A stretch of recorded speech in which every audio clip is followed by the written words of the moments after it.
हो जाओ भाई जी, साइड हो जाओ, साइड हो जाओ, आगे साइड हो जाओ। सर सर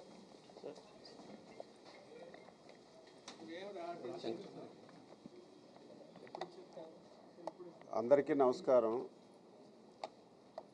ఈరోజు ఉదయం 7:30 గంటలకి వ్యవసాయ శాఖ మంత్రి గారికి కలిసాం. 3 ఇష్యూస్ని ఆయన దృష్టిలో పెట్టాం, సానుకూలంగా స్పందించారు. ఒకటి నిన్ననే నేను మీ అందరి దృష్టిలో పెట్టాను, ఏదైతే ఉమ్మడి చిత్తూరు జిల్లా అన్నమయ్య జిల్లాలో మ్యాంగో ఇష్యూ, తోతాపురి మ్యాంగో ఈ సంవత్సరం బంపర్ క్రాప్ రావటం వల్ల ధరలు బాగా తగ్గిపోయాయి. కేంద్ర ప్రభుత్వం వైపు చూడకుండా రాష్ట్ర ప్రభుత్వమే 2 months ముందు ఒక నిర్ణయం తీసుకొని ఒక ధరను ఫిక్స్ చేసి ₹8 ఫ్యాక్టరీస్ వాళ్ళకి కొనమని చెప్పాం. ₹4 ఇప్పటికే రాష్ట్ర ప్రభుత్వం రైతులకి సహాయం అందించి యాక్టివిటీ అంతా ముందుకు నడిపిస్తున్నాం. అయితే ఆ ₹4లో 50% కేంద్రం భరిస్తే రాష్ట్రానికి కొంత ఊరట కలుగుతుంది, తప్పనిసరిగా కలిగించమని మంత్రి గారికి చెప్తే పాజిటివ్గా స్పందించారు. 1-2 రోజుల్లో నిర్ణయం వెల్లడిస్తామని చెప్పి మంత్రి గారు చెప్పిన విషయం తెలియజేస్తున్నాను. రెండవది, ఆంధ్రప్రదేశ్ రాష్ట్రం ఈ సంవత్సరం స్ప్రింక్లర్ డ్రిప్లో దేశంలోనే అగ్రగామిగా నిలిచింది. లాస్ట్ 5 years గత ప్రభుత్వం ఈ స్కీమ్ను పూర్తిగా గాలికి విడిచిపెట్టింది. ఈ సంవత్సరంలోనే ఈ ప్రభుత్వం, ఎన్డీఏ ప్రభుత్వం ప్రత్యేకమైనటువంటి దృష్టి పెట్టి స్ప్రింక్లర్ డ్రిప్పు దేశంలోనే అగ్రగామిగా అమలు చేశాం. అయితే 60% రాష్ట్ర ప్రభుత్వం భరిస్తుంది, 40% కేంద్ర ప్రభుత్వం ఇస్తుంది. అయితే ఆంధ్రప్రదేశ్ ప్రభుత్వం ఇప్పటికే 90% సబ్సిడీతో అమలు చేస్తున్నాం. కేంద్ర ప్రభుత్వం కూడా 90% ఇవ్వాలని, ఇస్తే రైతుకి మేలు జరుగుతుందని అభ్యర్థించాం. దాన్ని కూడా సానుకూలంగా స్పందించారు, నిర్ణయం తీసుకుంటామని చెప్పారు. మూడవది, రాష్ట్రం బైఫర్కేషన్ అయింది. రాష్ట్రానికి ఉన్నటువంటి అగ్రికల్చర్ యూనివర్సిటీ తెలంగాణకు వెళ్ళింది. బైఫర్కేషన్ యాక్ట్లోనే ఒక కొత్త యూనివర్సిటీ ఇస్తామని చెప్పి యాక్ట్లో పెట్టారు, అది ఇవ్వలేదు. అది తప్పనిసరిగా మంజూరు చేయాలి, అది కూడా శ్రీకాకుళం జిల్లాకి మంజూరు చేయమని మంత్రి గారికి చెప్పాం. ప్రపోజల్ పంపించండి, సానుకూలంగా మేము ఇస్తామని చెప్పారు. ఇది వ్యవసాయ శాఖ మంత్రి గారి దృష్టిలో పెట్టింది.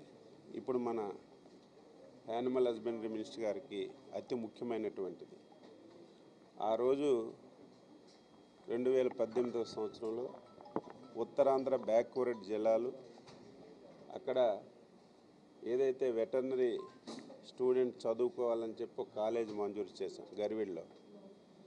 వెంటనే గవర్నమెంట్ మారింది. 5 years ఆ కాలేజీ వైపు చూడలేదు. విద్యార్థుల్ని అడ్మిట్ చేసుకున్నారు, కాలేజీకి కావాల్సినటువంటి ఇన్ఫ్రాస్ట్రక్చర్ కానీ రిక్రూట్మెంట్ కానీ ఏమీ చేయకపోవడం వల్ల ఈరోజు రికగ్నేషన్ ఇవ్వలేదు. రికగ్నేషన్ ఇవ్వకపోవడం వల్ల ఇంటర్న్షిప్ కూడా జరిగిన పరిస్థితి లేదు. దీనివల్ల సుమారుగా 70 మంది విద్యార్థులు చాలా ఇబ్బందులు పడుతున్నారు. ఈరోజు చాలా ఆనందంగా ఉంది. కేంద్ర మంత్రి రామ్మోహన్ నాయుడు గారు, ఇప్పుడే మనం కలిసినటువంటి లలాన్ సింగ్ గారు కలిసి ఒక మంచి నిర్ణయం తీసుకున్నారు. విద్యార్థులకు ఇబ్బంది లేకుండా ఒక 6 monthsలో మేము పెర్మిషన్ ఇస్తాం. అంతవరకు ఈ స్టూడెంట్స్ని మిగతా కాలేజీల్లో మీరు ఇంటర్న్షిప్ చేసుకోవడానికి అవకాశం ఇచ్చారు, చాలా సంతోషం. ఈ రోజుతో ఆ సమస్య కూడా పరిష్కారం అయింది. దీంతో పాటుగా ప్రధానమంత్రి మత్స్య యోజన పథకం కింద రాష్ట్రానికి చాలా అవసరాలు ఉన్నాయి.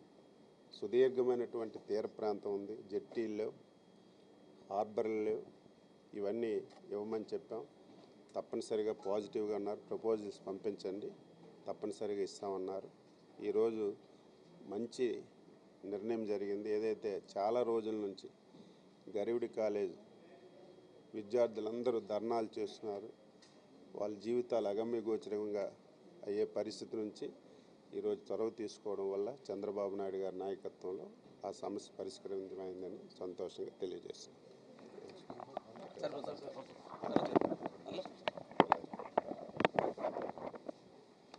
మీడియా మిత్రులందరికీ కూడా నమస్కారం.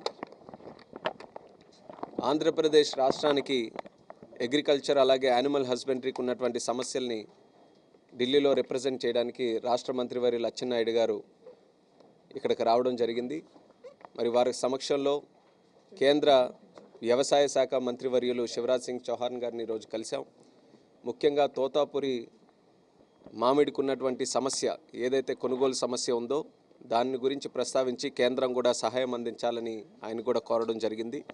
దానితో పాటు శ్రీకాకుళం జిల్లాలో ఉన్నటువంటి నైరా అగ్రికల్చరల్ కాలేజ్ సెంట్రల్ యూనివర్సిటీగా ఏపీ బైఫర్కేషన్ యాక్ట్ పరంగా దానికి సపోర్ట్ చేసి అది సెంట్రల్ యూనివర్సిటీగా చేయాలని కొంతకాలం నుంచి చంద్రబాబు నాయుడు గారు ముఖ్యమంత్రి అయిన తర్వాత ఆ ప్రపోజల్ని మరింత బలంగా కేంద్రానికి కూడా రిక్వెస్ట్ పరంగా చెప్పడం జరిగింది. దాన్ని ముందుకు నడిపించమని కూడా శివరాజ్ సింగ్ చౌహాన్ గారిని కోరాం.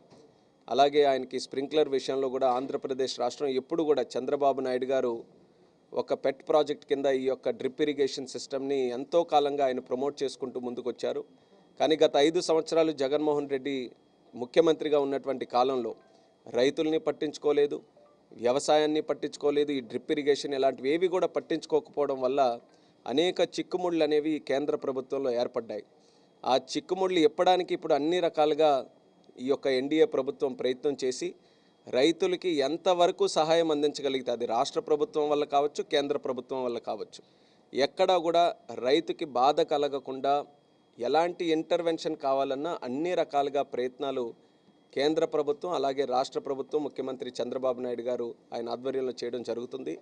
సంతోషం ఏంటంటే శివరాజ్ సింగ్ చౌహాన్ గారి ముందు ఏ విషయం ప్రస్తావించినా సరే ఆయన కూడా రైతు పక్షపాతి మంత్రి, ఏ విషయం ప్రస్తావించినా ఆయన వరకు అడిషనల్గా సపోర్ట్ చేయడానికి ముందుకొచ్చి ఆంధ్రాకి సంబంధించినటువంటి ఇష్యూస్ అన్నీ కూడా మరి సానుకూలంగా దానికి ముందుకు నడిపిస్తామని ఆయన కూడా తెలియజేయడం జరిగింది.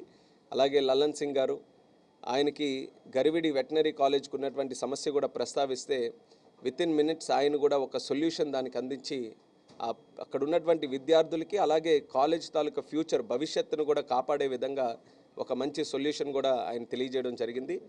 రాష్ట్ర ప్రభుత్వం కూడా వెనువెంటనే దానికి సంబంధించినటువంటి చర్యలన్నీ కూడా తీసుకొని అక్కడ కాలేజీలో చదువుతున్నటువంటి విద్యార్థుల తాలూకా భవిష్యత్తుని కాపాడుతూ ఆంధ్రప్రదేశ్ రాష్ట్రంలో ఉన్నటువంటి వెటనరీ కాలేజెస్ అన్నీ కూడా ఒక మంచి భవిష్యత్తు ఉండే విధంగా అభివృద్ధి చేయడానికి ఒక నిర్ణయం కూడా కలిసికట్టుగా తీసుకున్నాం.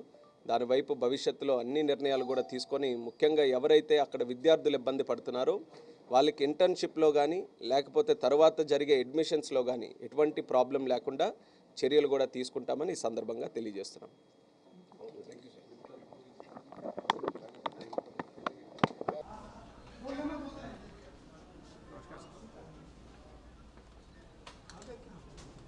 अरे चंद्रदेव यादव जी,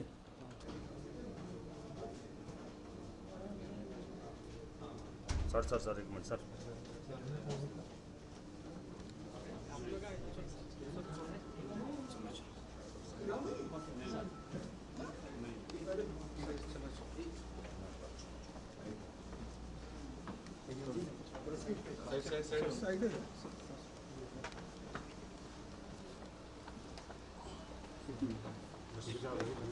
Okay.